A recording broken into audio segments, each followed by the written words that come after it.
ISI operates through the diplomatic system of Pakistan, and this is not new.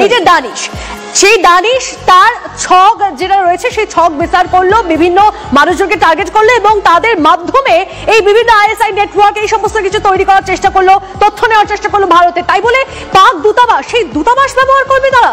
Actually ব্যাপারটা পুরোপুরি উল্টো। পাক দূতাবাস হচ্ছে এখানে মধ্যশিক্ষা পরিষদ, আর এই মধ্যশিক্ষা পরিষদের আন্ডারে বিভিন্ন রকম স্কুলকে তারা তৈরি করবে। School of terrorism, school of intelligence, এটা তৈরি করবে এমন ভাবে একটা সিস্টেমকে, যে সিস্টেমটা তাদেরকে কন্টিনিউয়াস রেসপন্স করতে থাকবে। একটা জিনিস বোঝার চেষ্টা করো, যদি কোনো পাকিস্তানি সিটিজেন এসে ডাইরেক্টলি কোনো ইন্ডিয়ান সিটিজেনের সাথে ইন্টারঅ্যাক্টিভ লেয়ারে আসে, তাহলে কিন্তু সন্দেহ জেনারেট করার একটা প্রবণতা থাকে।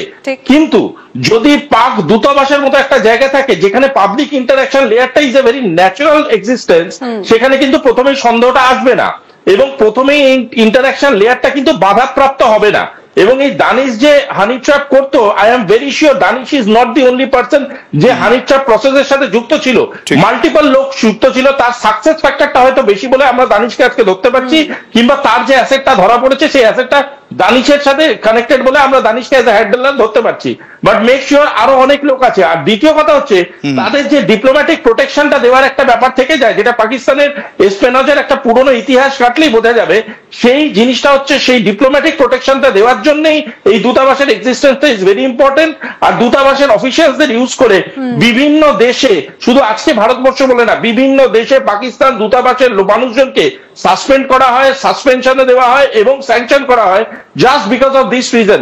ISI operates through the diplomatic system of Pakistan, and this is not new. This is a very age-old strategy of Pakistan's intelligence. শুধুমাত্র আইএসআই যোগী নয়, যে রাজনীতিবিদরা রয়েছে পাকিস্তানে তাদের সঙ্গে ঘনিষ্ঠতা জ্যোতির, একজন সাধারণ ইউটিউবার হয়ে বা হতে পারে তার অনেক ফলোয়ার্স রয়েছে, তাই বলে এতটা মানে গভীর তাদের মধ্যে সম্পর্ক, এটা কিভাবে সে তৈরি করলো, এতটা কিভাবে অ্যাক্সেস পেলো সে? তনিষ্ঠা, আমার শুনতে না কোথাও গিয়ে আমার একটু ডাউট হচ্ছে কিছু টেকনিক্যাল বিষয় সম্বন্ধে।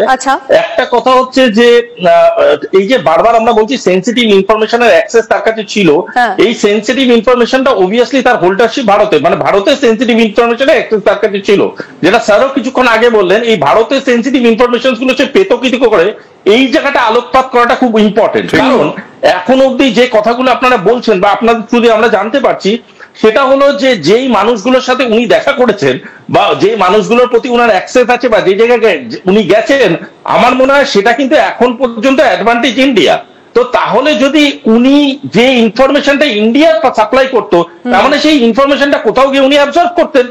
কার থেকে ইনফরমেশন অ্যাবজর্ব করতেন, কি ইনফরমেশন অ্যাবজর্ব করতেন, কোন কোন ইন্ডিয়ান অফিসিয়ালসদের থেকে ইনফরমেশন অ্যাবজর্ব করতেন, that is the most important. এক্ষেত্রে একটা বিষয়, ইফতার পার্টিতে তার যোগদান, এবং সেখানে একটা বিষয় জানতে পারা যাচ্ছে, বিভিন্ন জায়গায় আমি রিপোর্টও দেখছিলাম যে সেখানে সে বারবার ভিসার জন্য রিকোয়েস্ট করেছেন নাকি। যদি সেটা হয়ে থাকে তাহলে তার উদ্দেশ্যটা কোনো অংশে বিভিন্ন রকম ভাবে এদিক ওদিক ছড়িয়ে যাচ্ছে না, কি মনে হয় আপনার?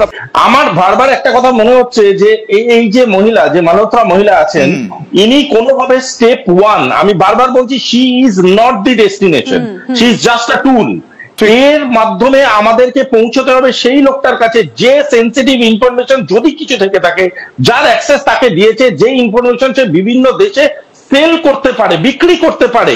হি ইজ জাস্ট এ টুল। আমি বারবার বলছি, যদি এই মহিলা সত্যিকারের পাকিস্তানের যাদের সাথে মিশেছে তাদেরকে কোনো সেন্সিটিভ ইনফরমেশন দিয়ে থাকে, সেই সেন্সিটিভ ইনফরমেশনের অ্যাক্সেস যে পাইয়ে দিয়েছে